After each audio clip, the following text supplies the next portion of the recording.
क्या आपने कभी सोचा है, मेहनत तो हर कोई करता है, लेकिन अमीर हर कोई क्यों नहीं बन पाता? क्यों कोई मजदूर जिंदगी भर पसीना बहाता है और फिर भी खाली जेब लिए सो जाता है? और कोई दूसरा व्यक्ति जो शायद आधी मेहनत करता है, वो महल में रहता है, ऐश करता है और धन उसके पीछे भागता है। क्या यह सिर्फ किस्मत का खेल है या कुछ ऐसा रहस्य है जो बाकी सब नहीं जानते? दोस्तों, आज जो बातें आप सुनने वाले हैं वो सिर्फ ज्ञान नहीं, वो चाणक्य की वो नीतियां हैं जिनसे राजाओं ने साम्राज्य बनाए और गरीबों ने अपनी किस्मत पलट दी। तो वीडियो को आखिर तक ज़रूर सुनिए, क्योंकि हर नियम आपकी सोच को बदल देगा और आपके जीवन की दिशा तय करेगा। एक शांत जंगल, बरगद का पेड़, नदी किनारा। आचार्य चाणक्य अपने शिष्य चंद्रगुप्त के साथ बैठे हैं। हवा में शांति है, लेकिन चंद्रगुप्त के मन में सवालों का तूफान। वो पूछता है, गुरुदेव, मेहनत तो सब करते हैं, पर अमीर कुछ ही क्यों बनते हैं? चाणक्य मुस्कुराते हैं, उनकी आंखों में वही तेज जो सदियों से नीति के रहस्यों को समेटे हुए है। वो कहते हैं, मेहनत तो गधा भी करता है राजकुमार, पर धनवान बनने के लिए केवल मेहनत नहीं, बुद्धि की दिशा चाहिए। कायनात उसी के लिए पलटती है जो सोचता है, योजना बनाता है और समझदारी से कदम रखता है। नियम नंबर 1, लक्ष्मी बुद्धि की दासी है, श्रम की नहीं। चाणक्य बोले, लक्ष्मी उस पर कृपा करती है जो दिमाग से काम लेता है, न कि सिर्फ शरीर से। कहानी सुनो।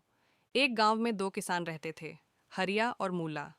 हरिया सुबह से शाम तक खेत में पसीना बहाता था, जबकि मूला साल में केवल 2 बार खेत में जाता, बुवाई और कटाई के समय। फिर भी मूला की फसल सोने जैसी चमकती और हरिया की बर्बाद हो जाती। क्यों? क्योंकि मूला सिर्फ मेहनत नहीं करता था, वो मौसम, मिट्टी और समय को समझता था।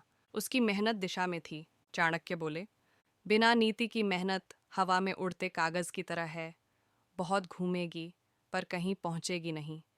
अगर तुम चाहते हो कि मेहनत फल दे, उसे दिशा दो। मेहनत का नहीं, बुद्धि का सम्मान करो। नियम नंबर 2, धन से पहले खुद को संभालो, संयम और चरित्र।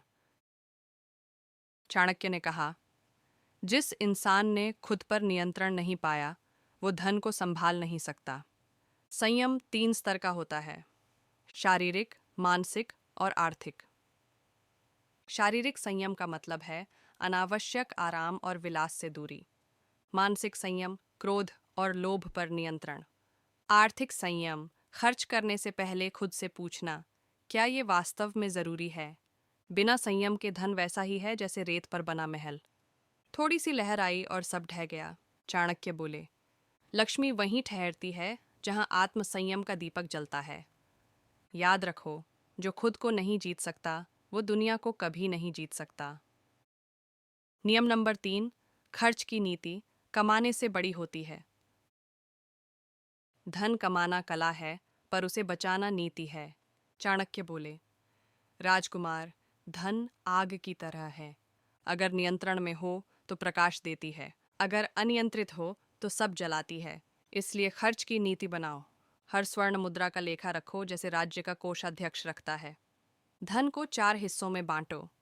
आवश्यक खर्च 4 भाग, इच्छित सुख 3 भाग, बचत 2 भाग, दान 1 भाग। यह नीति धन को अपमानित होने से बचाती है, क्योंकि कमाई क्षणिक है, पर खर्च का प्रबंधन स्थायी समृद्धि देता है।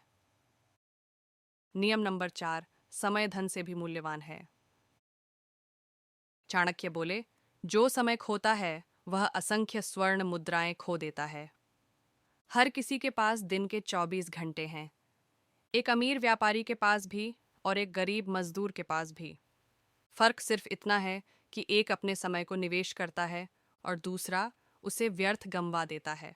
गरीब सोचता है, मेरे पास कुछ नहीं है, पर सच ये है कि उसके पास वही 24 घंटे हैं जो किसी राजा के पास हैं। बस दिशा की कमी है। समय का सदुपयोग करने वाला ही लक्ष्मी को आकर्षित करता है। हर क्षण को अवसर मानो, क्योंकि धन फिर से कमाया जा सकता है, लेकिन समय कभी नहीं लौटता। नियम नंबर 5, बुद्धि में निवेश सबसे बड़ा निवेश है। चाणक्य बोले, जो व्यक्ति अपनी बुद्धि में निवेश करता है वही अमीर होता है।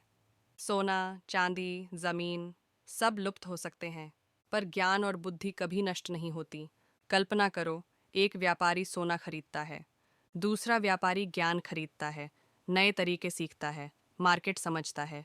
कौन टिकेगा ज्यादा? जो समझदार है, जो सीखता रहता है। चाणक्य कहते हैं, विद्या परम धन है। यह धन चोरी नहीं जाता, घटता नहीं, बल्कि बढ़ता है। अगर तुम बुद्धि में निवेश करते हो, तुम समय से आगे चल रहे हो। हर दिन कुछ नया सीखो, हर अनुभव से सबक लो, हर गलती को शिक्षा बनाओ। यही है बुद्धि का निवेश, जो ब्याज पर ब्याज देता है। नियम नंबर 6, अवसर पहचानने वाला ही अमीर बनता है। चाणक्य बोले, अवसर कभी स्थायी नहीं होते, वे बिजली की तरह क्षणिक होते हैं। समय और अवसर दोनों एक ही प्रकृति के हैं। जो सजग है वही उन्हें पकड़ पाता है। वेदों में कहा गया, काल पशु है, जिसे पकड़ना ही कला है। जो व्यक्ति हर स्थिति में अवसर खोज लेता है, वही लक्ष्मी का सच्चा साधक है। दूसरे लोग शिकायत करते रहते हैं, मेरे पास मौका नहीं है, पर अमीर व्यक्ति वही देखता है जो बाकी सब नहीं देख पाते। चाणक्य बोले, उद्योग ही अवसर पहचानने का पहला कदम है। यानी जो कर्मशील है वही मौके पहचानता है। इसलिए सतर्क रहो। हर नई परिस्थिति में सोचो, इससे मैं क्या सीख सकता हूँ, इससे मैं क्या बना सकता हूँ। अवसर अक्सर विपत्ति के वेश में आते हैं। नियम नंबर 7, धन को रोकने की कला सीखो। चाणक्य बोले, धन को कमाना सरल है, पर उसे रोकना कला है। एक ही स्रोत पर निर्भर मत रहो। धन को विविध मार्गों में बांटो। जैसे किसान अपनी फसलें अलग अलग बोता है, ताकि एक सूखे से सब नष्ट न हो। अर्थशास्त्र में कहा गया है, einstmai फाइनिश क्वाइस्टीन टुडीन। धनम रक्षितम विविधेन पथेन, अर्थात धन की सुरक्षा विविध मार्गों से करो। धन रोकने की कला में संतुलन है। कितना खर्च करना है, कितना निवेश करना है, कितना रोकना है। अगर तुम यह सीख गए तो धन तुम्हारे पीछे दौड़ेगा। चाणक्य उठते हैं, सूर्य ढलने लगता है। वो चंद्रगुप्त की ओर देखते हैं और कहते हैं, याद रखना राजकुमार, मेहनत करना गलत नहीं है, लेकिन अगर मेहनत में दिशा नहीं तो वह केवल थकान देती है। धनवान बनने के लिए तुम्हें अपनी सोच बदलनी होगी। मेहनत को बुद्धि की दिशा दो, संयम रखो, समय की कद्र करो, अवसर पकड़ो और धन को रोकना सीखो। फिर देखना, लक्ष्मी स्वयं तुम्हारे द्वार पर आकर खड़ी होगी। समापन, लास्ट 30 सेकंड्स, स्मूथ CTA।